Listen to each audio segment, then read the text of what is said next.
Paddy, you've brought a few items from your rugby history in with you.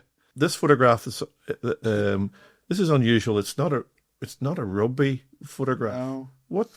What's the story behind this one, and Uh, what does it mean to you? I suppose it tells a story of early influence for me.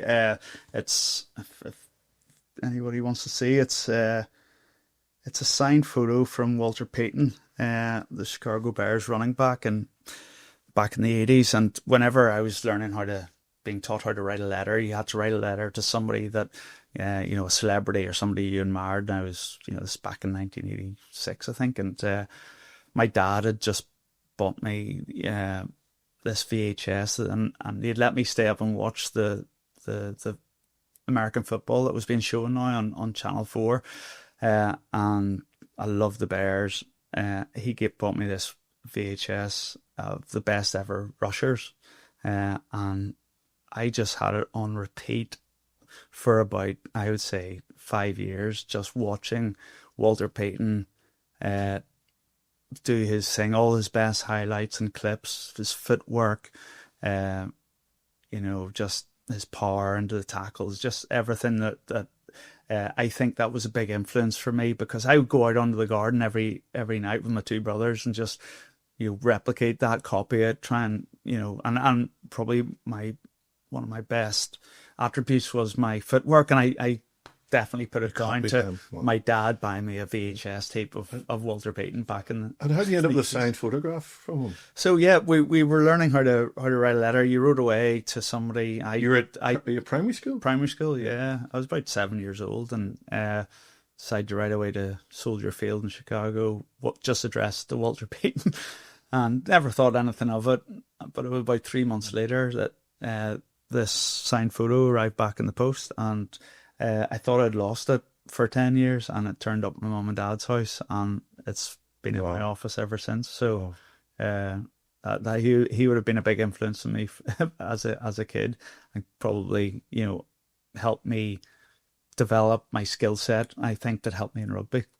Let me describe it for people listening. They look like a pristine pair of white boots, green Nike / and there's some writing on them. Do you want to tell us a bit about the boots and the writing on the boots? Well, it's funny, they're not sitting up in my attic anymore. I eventually got around to converting my garage into an office, so I have a place for my memorabilia from my rugby days, because partner Sarah, she won't let me host it in the house itself. So yeah, these boots are a throwback, and I've held on to them because they were the boots from the 2012 European Cup final at Twickenham, and they have I was sponsored by Nike at the time, and they produced these, and they have my daughter and my son's names on them with the hashtag #SoftHum,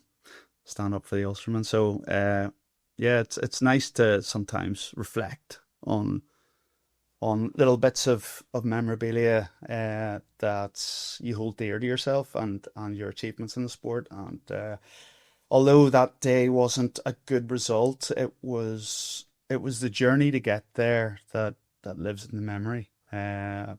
Having gone, I think, 10 years at Ulster without even getting out of our group to advancing to the final was something I wouldn't have dreamed of halfway through my career. So they're a nice little piece. And tell us a bit about the road to that final that year, because it was a very special game, because it was an Irish derby as well against Leinster. Yeah, it was, and I think potentially it was Bram McLaughlin had come in and as head Ulster coach, I think, the year before, and David Humphreys was director of rugby, and we recruited extraordinarily well, and there was a belief in the squad that that all those disappointments in Europe were something that we could make right, and In Brian's first year, I think we made it out of our group. And back in the European Cup, back then in the Heineken Cup, it was a very, very difficult achievement to actually get out of your group. There was 4 teams. You played 6 matches home and away. You had one of the best French teams. You had maybe 2 of the best English teams.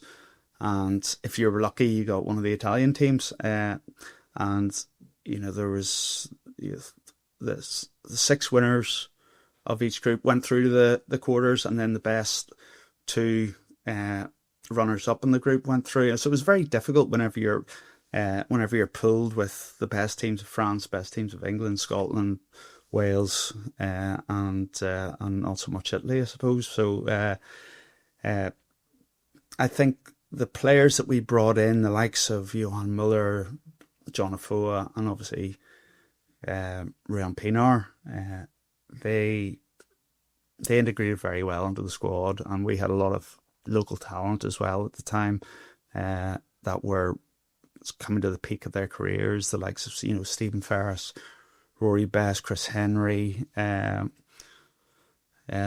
name but a few. I'm sure I've left a few out, but the ability that we showed to get through and progress into the quarterfinal. We lost narrowly to Northampton away in that first year. Gave us the belief that we could, we were there, we were a contender, and the next year then, we were paired. We got through to the quarterfinals again, and we were rewarded with an away trip to Munster back in 2012. In Thomond Park. Huge derby as well. Huge derby, and it would be one of the highlights of my career, I think, going down to Munster and beating them on their home turf. You have any particular memories of that game, Paddy? I think we just, everything in that first half that we discussed and planned and prepped for went to plan. We played with the wind in the first half, and obviously we wanted to get points up, and Ruan took all his opportunities off the tee, and Craig Gilroy scored just a world-class try. No real distinct memories. I remember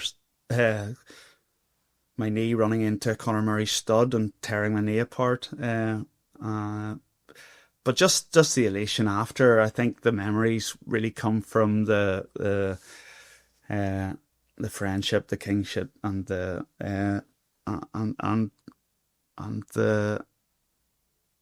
the memories that we had from sitting in that dressing room of a photo.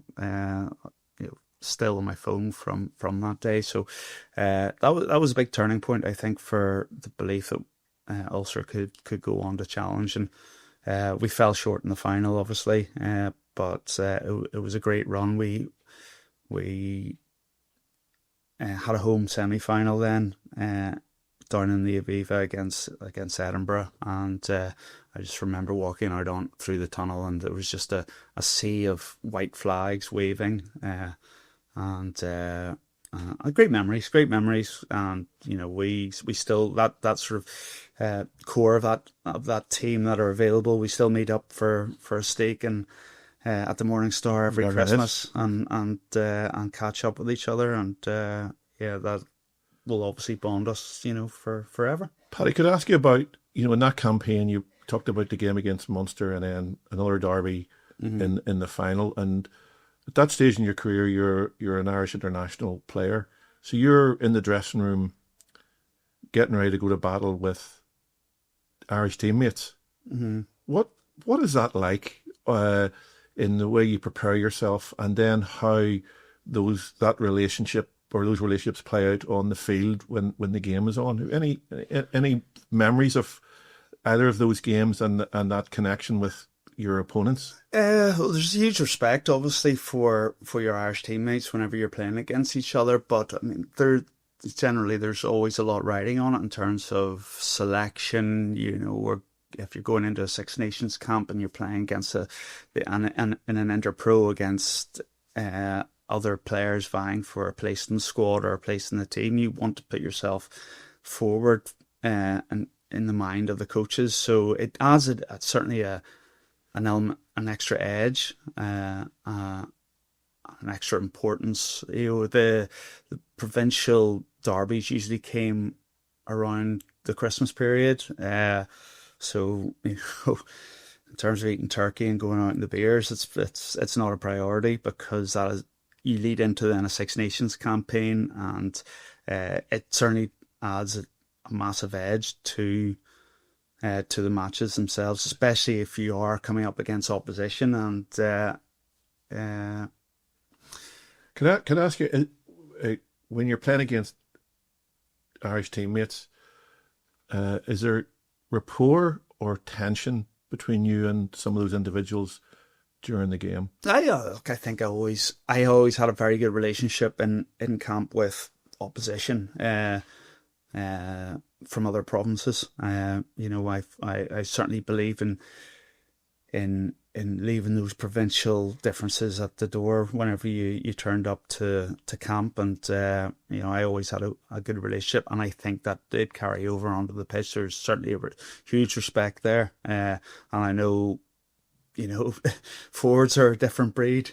They can hold grudges, and they. I know many of my teammates from Ulster would certainly have a different view on this, and could culminate in fisticuffs at training in Irish camps and stuff, or in the provincial matches. So, but generally us backs like to keep our shorts clean anyway. So, huge respect for your opposition, and that didn't quell the desire to get one over on them. Okay, and in the Heineken Cup final, was it O'Driscoll directly opposite you?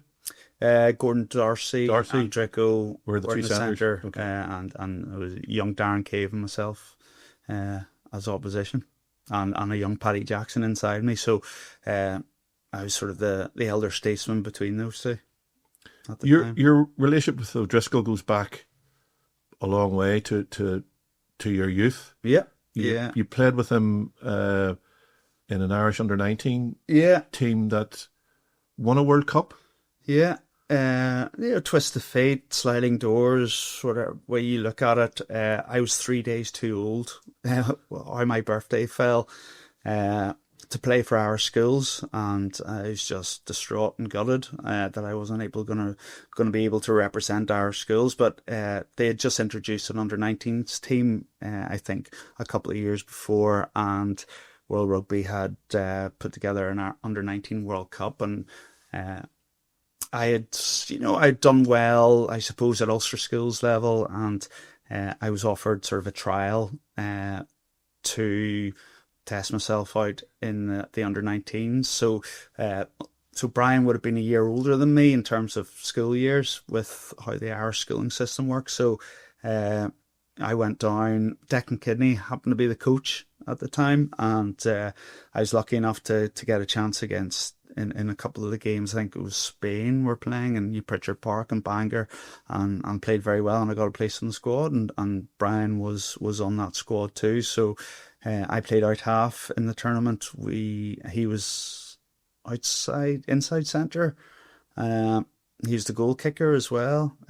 We met South Africa in the quarter final, drew 29-all, and went to a penalty shootout from the 22. It was very unique and strange, but Draco missed his kick right in front of the post, but we ended up going on to win eventually, and we went on through to the final. We played France down in Toulouse in France, and I think we beat them about 19-0. And yeah, that catapulted my career onwards. I was offered then a scholarship at UCD Academy, which I took, and then Brian was also in that academy setup, so I played a bit of rugby at college level with him as well. Before he went to Leinster, he was doing, I think, played Ireland at a very young age in that, I think, 99 World Cup, and I got my first provincial call up then whenever I finished college. So rugby's moving into professional era at that time. I want to. You've mentioned two coaches so far, and I want to come back to those shortly. But before we do that, I'm thinking about this young Paddy Wallace, at under-19 World Cup winner. You're going into the elite level of rugby in Ireland, and I have a memory of seeing you in around that time. A picture of you, and you dyed your hair blonde. What was going on then? And when you look back at that version of yourself, what do you remember about that young rugby player? Yeah, again, I mean, you get your first contract, and I was, again, so it'll be the third coach I mentioned. Alan Solomons had come into Ulster. Ulster had a poor run after they won the European Cup in '99, and Solly was brought in. He offered me my first contract, and Eminem was on the scene, maybe. So Eminem, and I thought, yeah, I'll have a bit of that. So bleached my hair blonde. Probably not the best first impression for a South African very coach, authoritarian coach. But he thankfully saw something in me and my talent, and you know, he wanted me on the pitch somewhere, and regardless of the bleached blonde hair, that first season it accelerated to probably heights that I didn't expect so soon. When you think of that time in your career now, obviously when you go into professional sport, you're working all the time at your skill set and knowledge of the game and your strength and conditioning. When you look back, how do you feel you developed as a person throughout that time, from that kind of adolescent, the young Paddy Wallace, to the mature players playing in Heineken Cup finals? It was polar opposites, I suppose, in that sort of, I would say 8 to 9, well, probably 5 to 6 years. You know, there isn't a lot of pastoral care outside of the actual sport. You know, as you say, strength and conditioning training, you get a schedule to follow, but you have a lot of time in between. And you know, I'd come up from Dublin. I was a student. I enjoyed the student lifestyle, and then you're handed money. You've got a contract, and with all that spare time, you know, it's you know, you enjoy going out then after and celebrating wins and victories, and you know, at that stage it was the marriage of the amateur era, you know, generally from '99 onwards almost. You had the mix of people like myself who are coming out of college, getting a professional cap, being sort of guided and you know, by those players that had come before from that amateur area. So yeah, and I've spoken about this before. You know, I think I had the perfect time in terms of being a professional, because these days now, you know, social media, it's very clinical. You probably don't enjoy the benefits of what rugby was as an amateur game. So that spilled over into my early parts of my career, because I lived a professional lifestyle while probably being retaining the best parts of the amateur era, which, you know, you go out and you celebrate with your teammates. You go for Guinness on a Saturday, and maybe it spills over to a Sunday sometimes, and then you turn up for training on Monday, and you're probably not in the best of shape. So the young Paddy Wallace at that era is maybe protected by the absence of social media, older teammates who keep an eye on big brother eye on you. Yeah. You mentioned a couple of coaches you had in your career that you associate with success. So Brian McLaughlin at Ulster, Heineken Cup final, and Declan Kidney at under-19. Yeah. And then you linked up with Declan when he was a senior manager later. Can we open this little box you brought with us? And because I think there's a link to Declan Kidney and what's in the box, Pat. Yeah, no. So if you open it up and just tell us what does it say on the outside and what's in the box first of all?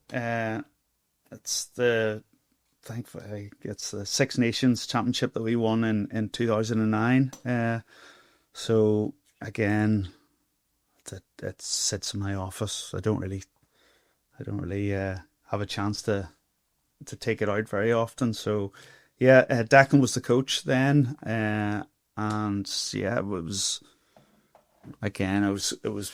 great to be a part of in what was, I think, 63 years since Ireland has won a Grand Slam.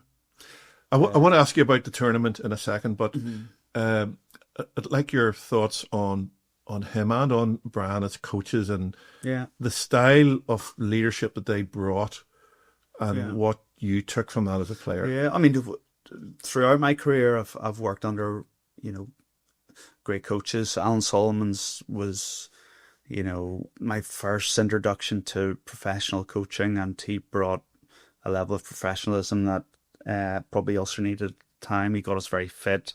He had a certain style of rugby that he wanted to play, and that suited us at the time. And we rarely lost any matches in 3 years at Ravenhill because of that.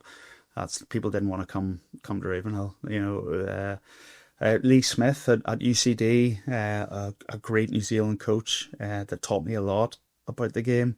Then Mark McCall, obviously, who didn't have the success he deserved after we had won the league. That was the last time under Mark that Ulster won any silverware, and Mark was a huge part of that. And then Brian obviously took us then to into that European stage of my career where we tasted success and just didn't get across the line. And then at an Irish level, Eddie O'Sullivan was the coach at Ireland that gave me my chance, and Declan took over the reins and gave me more of an opportunity whenever I moved to 12 to actually start for Ireland on a more regular basis. And that year in 2009 when we won the championship, I started the first 3 games of that championship. I got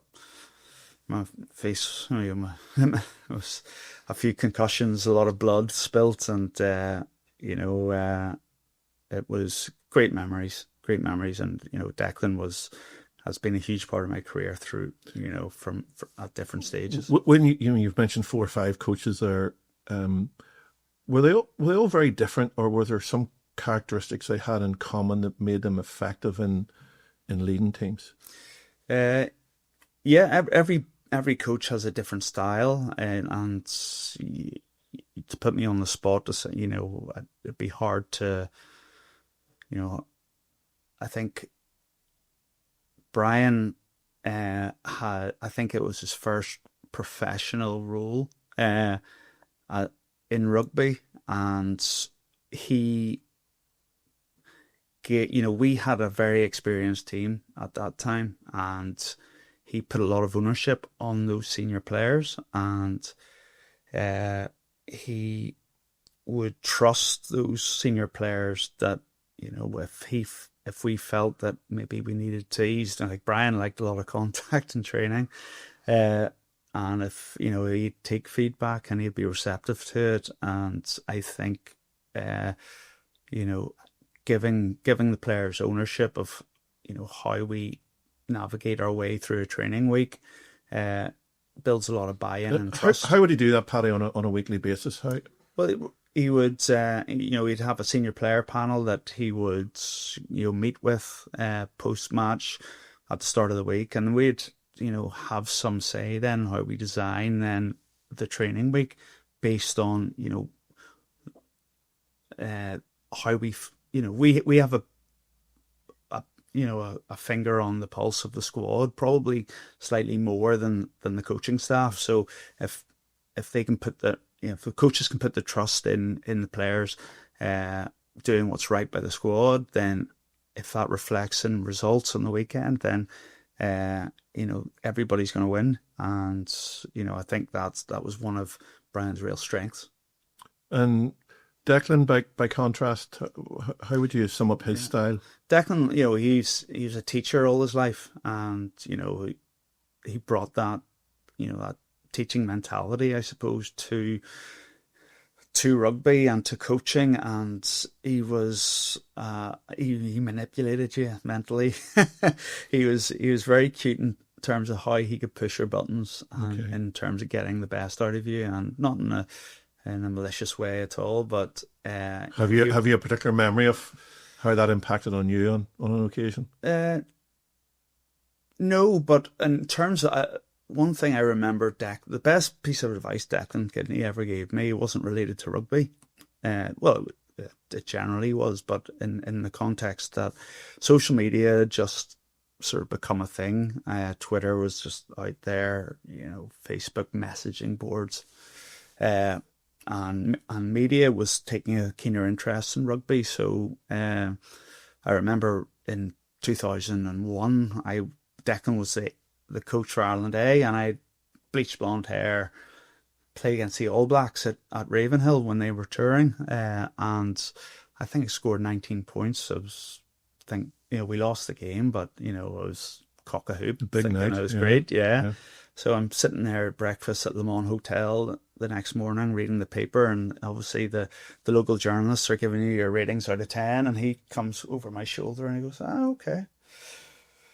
Just reading up on yourself there. And I smiled, and he goes, well, just remember, the same guys that are building you up are going to be pulling you down. And my only advice to you would be never read any media about yourself. Don't go onto social media, even when you play well, because those people building you up will be the ones tearing you down. And that is a discipline. And if you follow it, you'll be in a better place. And it rang true with me, and I did take that advice. And I know players. I can tell that players at this level are scrutinised from every angle, from every armchair fan sitting on Twitter, sending out messages. And if you consume yourself with that, you're never going to reach your potential, because no matter how mentally strong you are, it will have an impact on you. And if you don't expose yourself to it, you're going to be in a better place. And I took that advice on board, and it was a very, very difficult, strong discipline to have. I'm guessing. Did that protective wall ever get breached? Maybe directly to something you read or heard, or through members of your family picking stuff up? I think it was more generally people.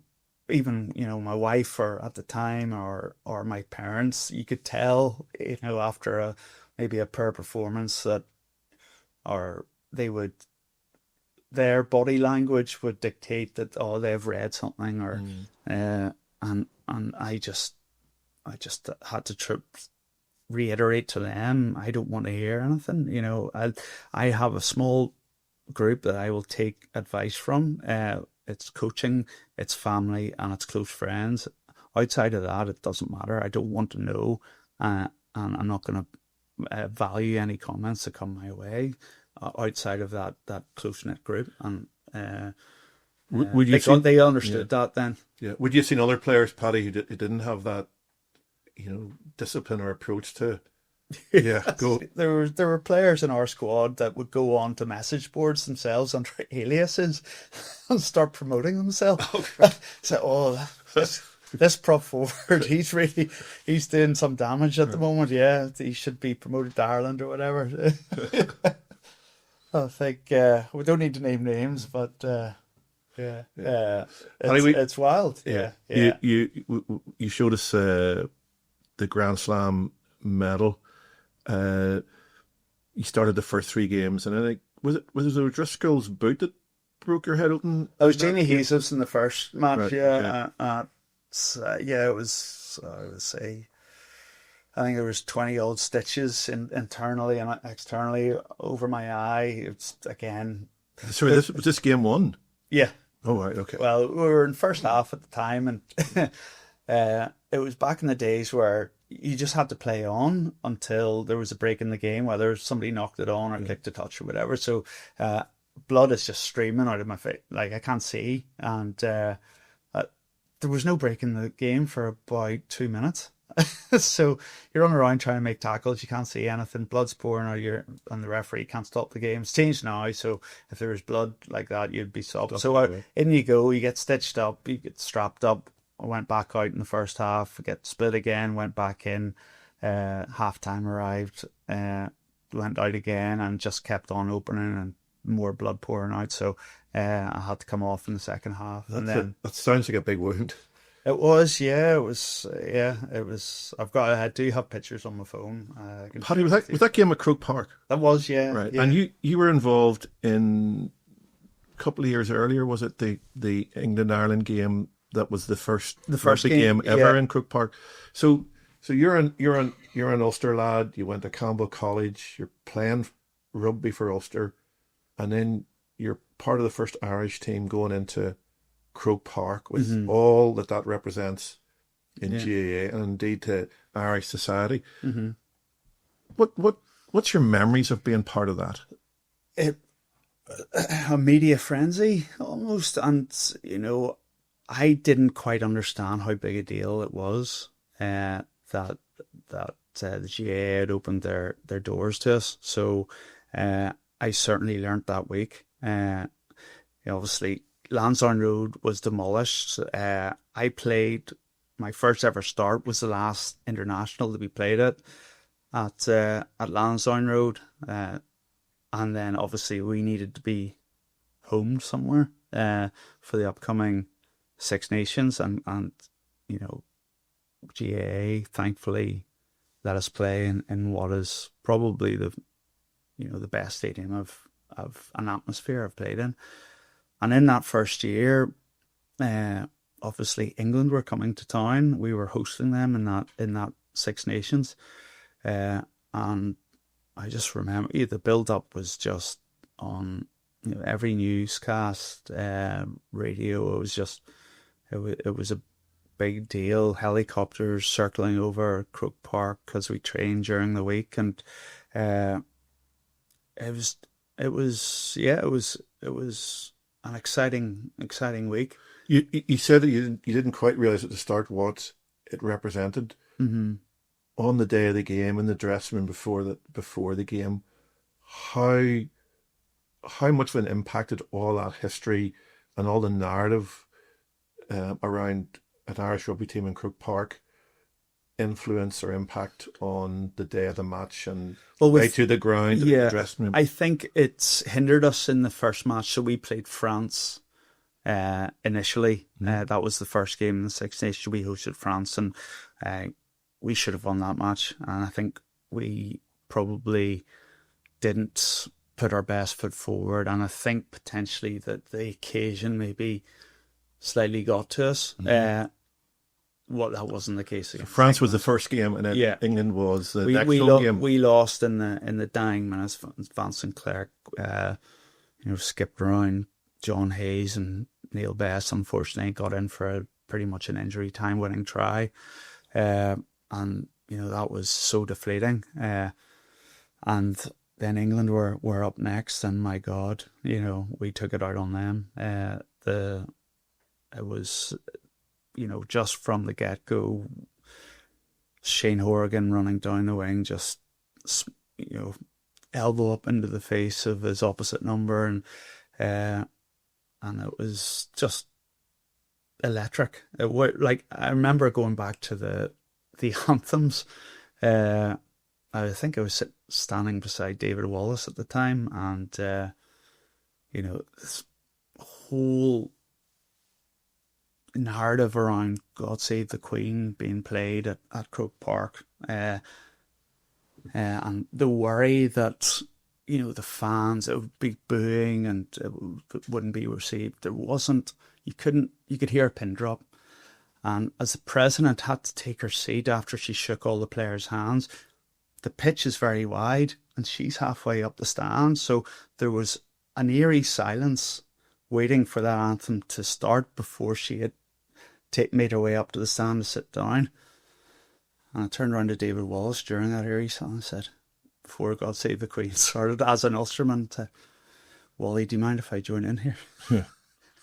And he burst out laughing, and it sort of eased the tension a wee bit. But the crowd were immaculate. You couldn't hear a pin drop, as I say, and no boos, and then and the Irish anthem. And then the Irish anthem kicked off, and tears running up and down our line, and England were beaten right from that moment.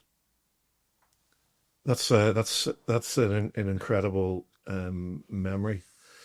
The Grand Slam year, and he's played in Croke Park as well. Yeah, played England as well. And you beat host of England. And if I remember, maybe the first English player to get smashed in the game was hit by the Irish number 12.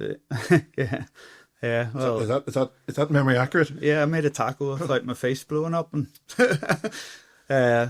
okay, no, it was disappointing because the second game against Italy away was the week straight after. Now, thankfully, Declan gave me another opportunity, but again, friendly fire. It was a Driscoll this time that came out to clear a ruck in the first half, and big swinging arm into the ruck, and instead of hitting the Italian player, he hit my wound from the week, or my other side of my face, so it blew up. The cut was opened up again, and he gave me such a shiner that it closed over and I couldn't see out of my eye. And then the blood was coming out of the other eye, so I was a picture of that sitting on the bench. It looked like something from the Goonies. You'd been assaulted. So your old under-19 teammate. But then how the Six Nations breaks down, you go week to week in the first 2 weeks, then you get a week's break. So I had a bit of time to heal. Thankfully, again, Declan gave me another chance, and I started against England and played the full match. Got into the game early, made tackle against Flutie down the right hand side, and just felt a lot more comfortable in that game. And went on to win again. With the success that the Irish team have had in the intervening years, I think we've got used to Ireland being such a dominant team. But back in 2009, that was, breaking a decades long quest for a Grand Slam. So it was incredible to be part of it. But I want to ask you about this because I've heard you talk about this before. And you came on the last game against Wales, and the ref gave a penalty against you. Yeah. And Jones had a shot to steal the game and the Grand Slam from Ireland. And afterwards, I've heard you say since, it's kind of not one incident from a player who played, contributed, literally spilt blood for his country.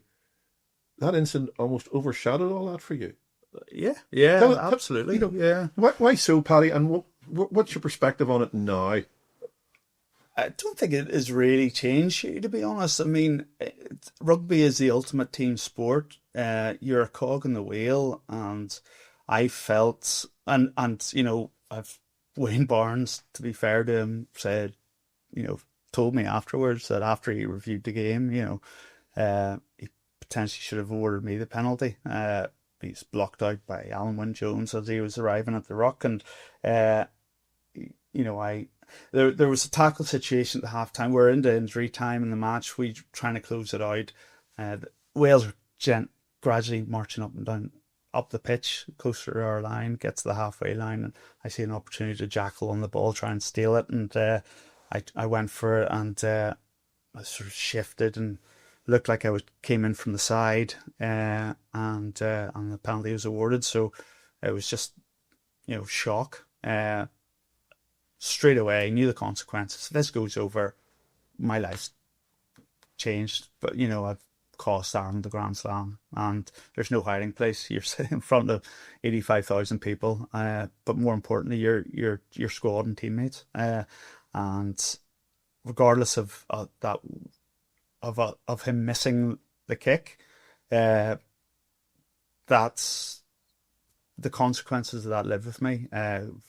Back into the dressing room after, couldn't feel like I could celebrate, and and after almost as well, because it's very hard to shift, the what ifs in life of such consequence. And,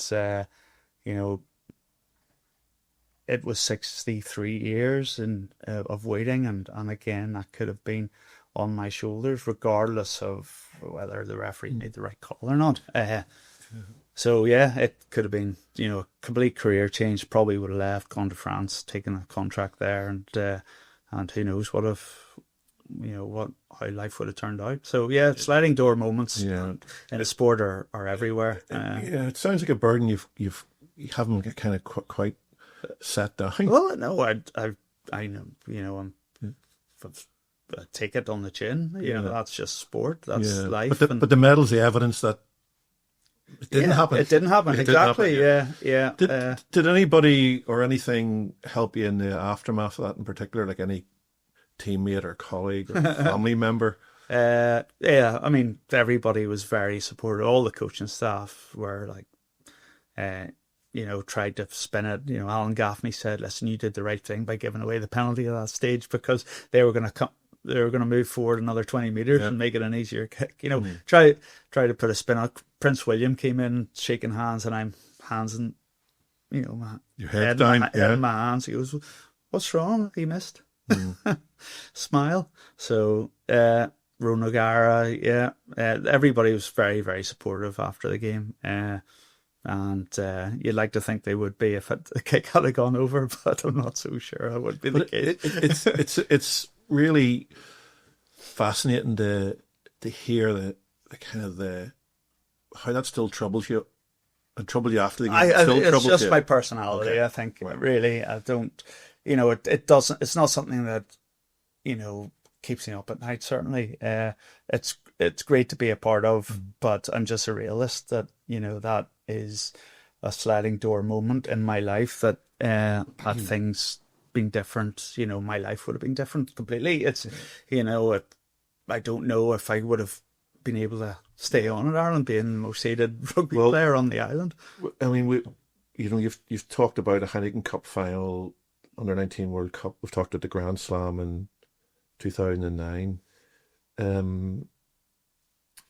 That was a moment that caused you difficulty, but you had a difficult period early enough in your career. I think it was in 2004. Yeah. Season didn't start off well, and tell us a bit about that, because I think that was a very difficult chapter in your playing career. Yeah, I mean, there was great highs and great lows, like in any professional career, and I started my career like a juggernaut, and that came crashing down in 2002 whenever we were away playing Swansea. Colin Jarvis tackled me, rolled me over, broke my leg, and at that time, if you're injured, you're left to your own devices to some extent to rehab and get yourself right. It's not like it is today where you're put on programs. You got a physio looking after you pretty much every big medical team. Yeah. That just didn't exist. We didn't have the facilities, we didn't have the staff to cater for that. So you're kind of then it's next man up really. So that a broken leg, I'm pretty much out for a good 6 to 8 months. You don't have that pastoral care. I'm out drinking too much, socialising too much, probably not putting myself on my rehab at the top of my priority list. And as a result, then whenever I do come back, there's players that are moved out in front of me, and I haven't put my body into the right, into the best position to challenge again for a spot. So that then you get the odd opportunity, but you're not in a position to grasp that. So then you play club rugby. I'm playing for Ballymena on a weekly basis, and this goes on. There's sort of you get a few games here and there. You're coming off the bench, but it's not where you want to be, because you're not there and challenging for our level. Would it be even at that early stage in the professional game? fairly unusual for someone with your, the juggernaut start to your career to then be basically sent back to a club. Mm-hmm. That would have been unusual, and It is, but I mean, and what was it? What was that like? What did that feel like at the time? yeah, it's humbling to some degree because you've tasted the bright lights and the provincial game. You want to keep playing that European level, and you seem so distant from that whenever you are playing, away to Dolphin down in Limerick or Cork or wherever. So On a wet winter's day. On a wet winter's day, but club rugby at that time was quite strong. I was lucky enough to be in a club like Ballymena that had good senior players that could actually take you aside and have a word to you and catch yourself on almost, and it was a very grounding experience, and it's one that I think very, very much stood me in good stead because it was an opportunity to get myself back and fit and sharp again. And once you get over that humbling knock to the ego, then you use it as a vehicle to get yourself back to where you can be. I think thinking of potentially, young sportsmen and women listening to this who are going through a period in their career where whether it's injury or loss of form or selection, feel they're in a fairly difficult place, maybe feel they've gone backwards. What is there anything you could extrapolate from how you coped through that 4, 5, 6 months of your career that might give an insight or a prompt to another younger athlete who's going through a difficult time? Yeah, well, I mean, you were there firsthand. So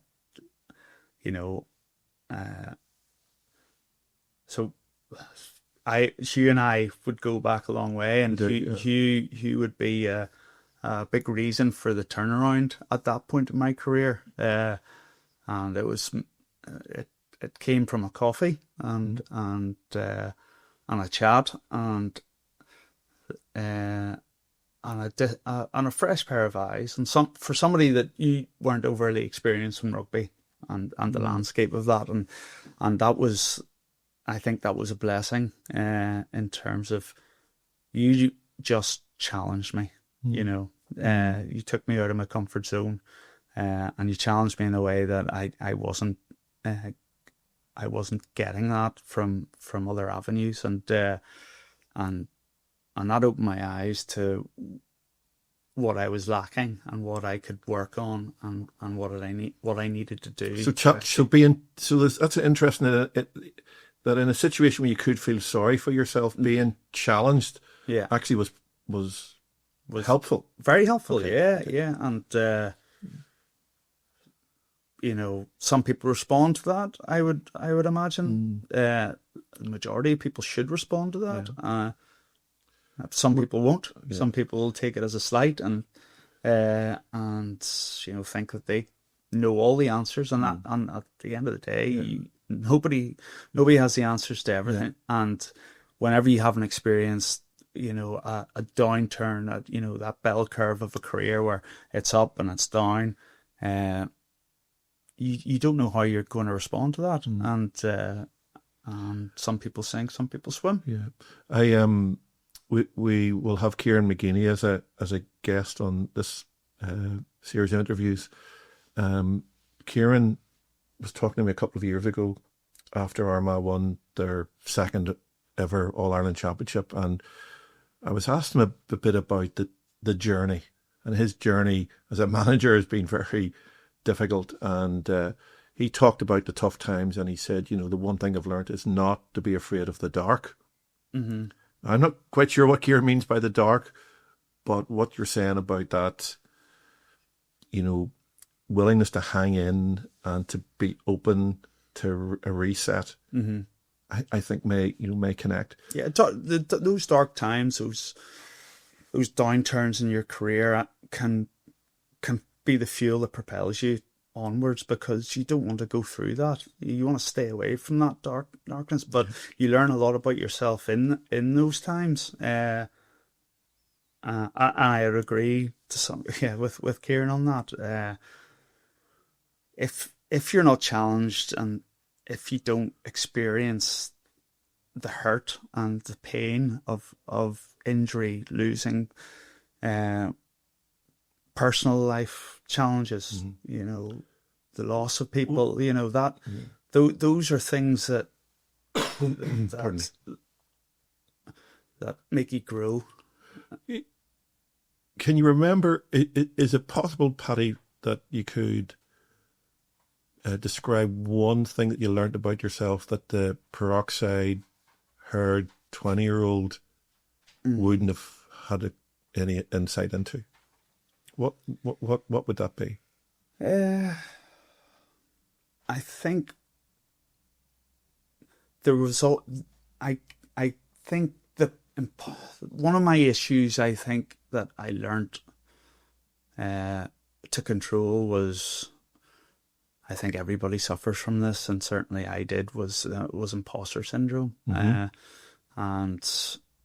that can grow if you are not doing everything you can off the pitch, on the pitch, to put yourself in a position where you're going to walk into, when I was a 22, 23-year-old walking into an Irish camp and going, I don't belong here. I don't belong here. Flip that on 2 or 3 years after that, because I'd done all the work, all the hard work, all the, the behind the scenes training or whatever. I knew when I turned up to that camp and I had an opportunity to do that again, I knew I was going to be in a better position to belong, to feel like I'm part of, to not have that person on my shoulder going, you don't belong here.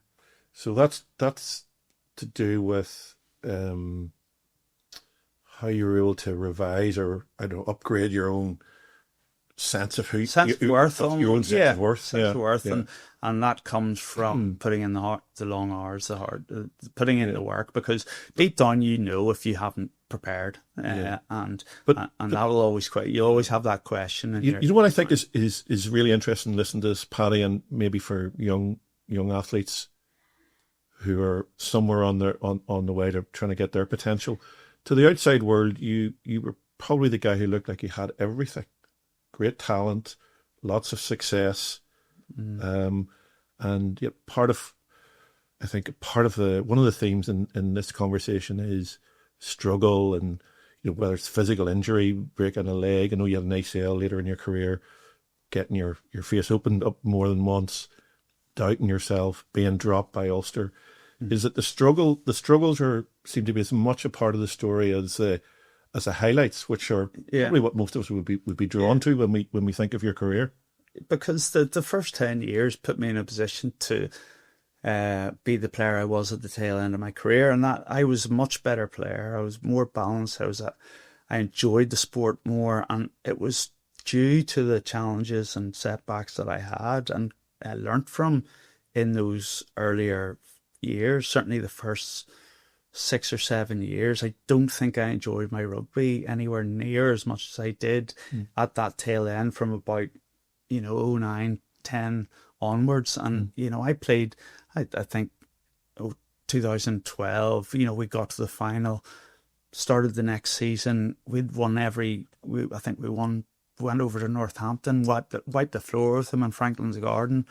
I was playing the best rugby of my life at 32 years old, and then I got my ACL, and that's pretty much my career. Was it. That was it.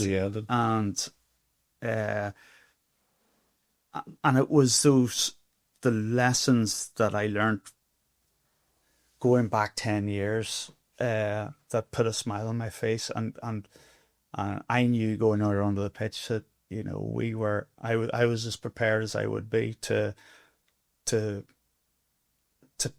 play at the level I was capable of, which it was just talent, reliant on talent in those early years, and just playing unconsciously, just not even thinking about the game. It just came naturally, and you know, as you progress, you work out. You just can't live on that alone. You brought a couple of other pictures with you. I wanted to ask you about this one, and again, because some people will be listening rather than watching. But can we go back to Can we just go back to the first time we met? Yeah, and I can remember the coffee shop was on the Belmont Road. Belfast, yeah. Can you remember something? Now, I didn't know much about rugby, but I'd done a little bit of homework on your background. Can you remember something I said to you in that very first meeting? I think well, first of all, you wanted me to establish what I wanted to achieve from it, and I said, well, I want to play for Ireland, and this is the point where Ulster have sent you back to play for a club. Yeah, and you know, they wanted to send me down to Connacht. I went on a trial to Cast down in France, and I did a trial for a week in Cast, and I was accepted. You know, I was on my way to the President's House to sign a contract after Ulster had released me to do that, and then and they said on my way, my agent phoned me and said, "Listen, Ulster have reneged and they're not going to let you sign." Again, another sliding doors moment. I could have been away in playing in France. Came back, Johnny Bell broke his hand. I got it. I was pushing. You know, I'd done everything up to that point to put myself in the best position. If I got an opportunity, I would flourish. And it came from two injuries. Paul Steinmetz got injured. Johnny Bell got injured. All of a sudden, I'm playing playing in a position I wanted to play, outside David Humphreys, inside Andrew Trimble, and you know, it flourished, and we won the league that year. Finished the last 3 or 4 games playing 12, and went over to Swansea. We beat the Ospreys away and won silverware. But going back to your point on months earlier in the coffee shop, I had lofty ambitions. I wanted to get back. I was very,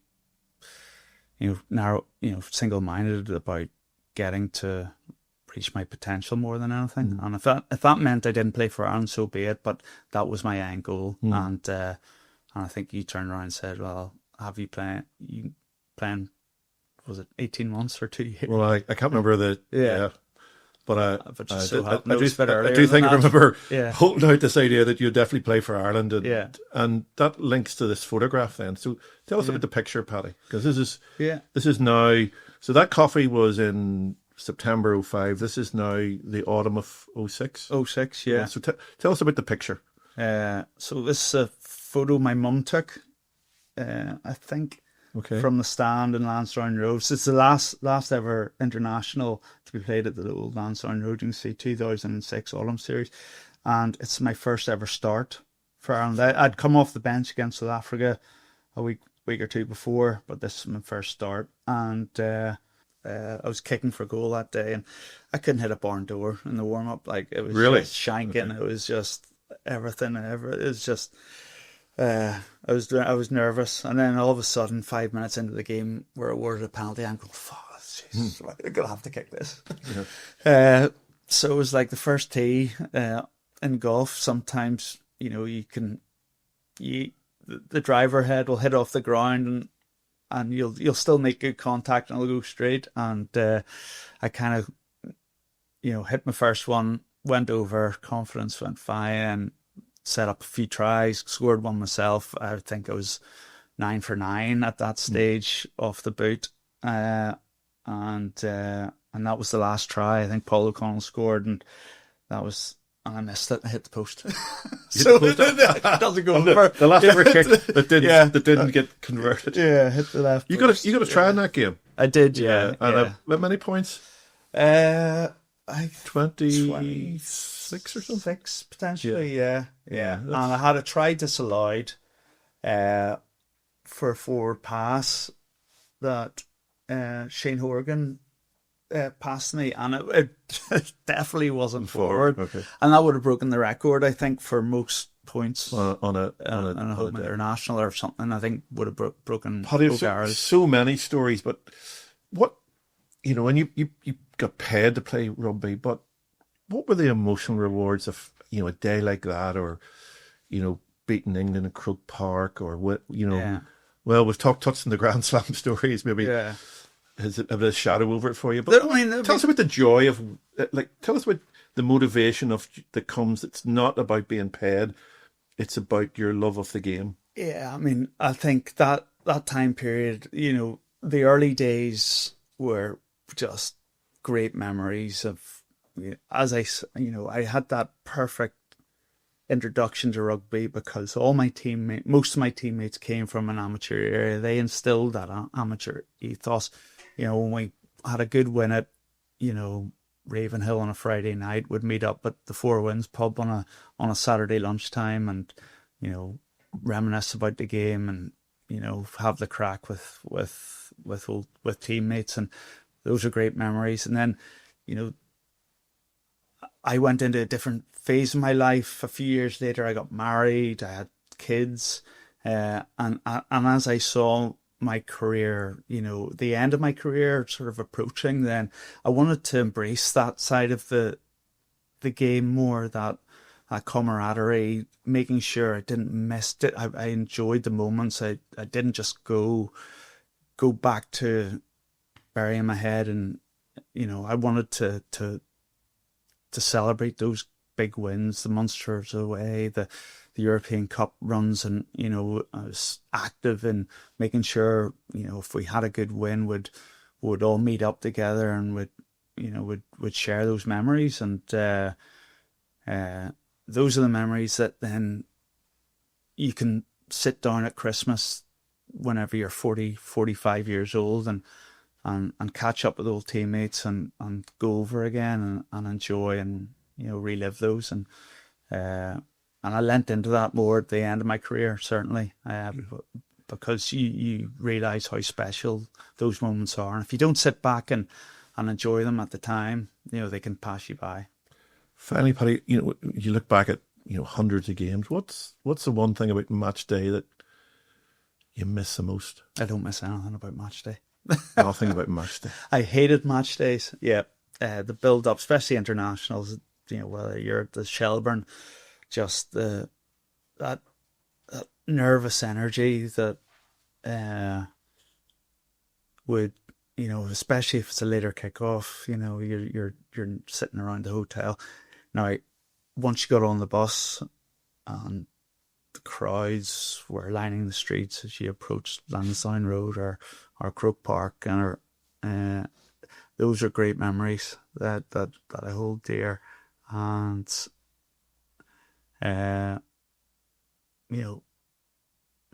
every season brought ups and downs. Every season was a different journey. For the squad, for you personally, for you in your personal life, on and off the pitch. But as I say, I think rugby is the ultimate team sport. You're a cog, small cog in a big mechanism that everybody has to have a part in and do their part in order for the. Well, given that was a failed final question by me, but you brought in several photographs. If there was one photograph that you could show us, whether it was really taken or it lives in your imagination, that's from one moment on a pitch in your career, what would that image be of? It's that's unfair in one way, but one image from one moment. I haven't thought you haven't prompted me on this question before, but it was my 100th cap running out onto Ravenhill with my son PJ, and that was it was great to share that with him, and he had no idea about it at all. Now he's 18 years old now, and he started playing rugby, and I've been down at Malone Tornadoes with him, and he's enjoying it, and it's great to see him. You're following him now instead. I'm following him, and he had no interest in rugby, as a young kid, but he's finding he's seeing the benefits of it now, and it's just wonderful to see. And that just came straight to my head when you talked about a photo. I have it in my office, and it was my 100th or 150th cap, just running out and sharing it with TJ. Yeah. Lovely. Paddy, thank you very much indeed. Thank you. Cheers.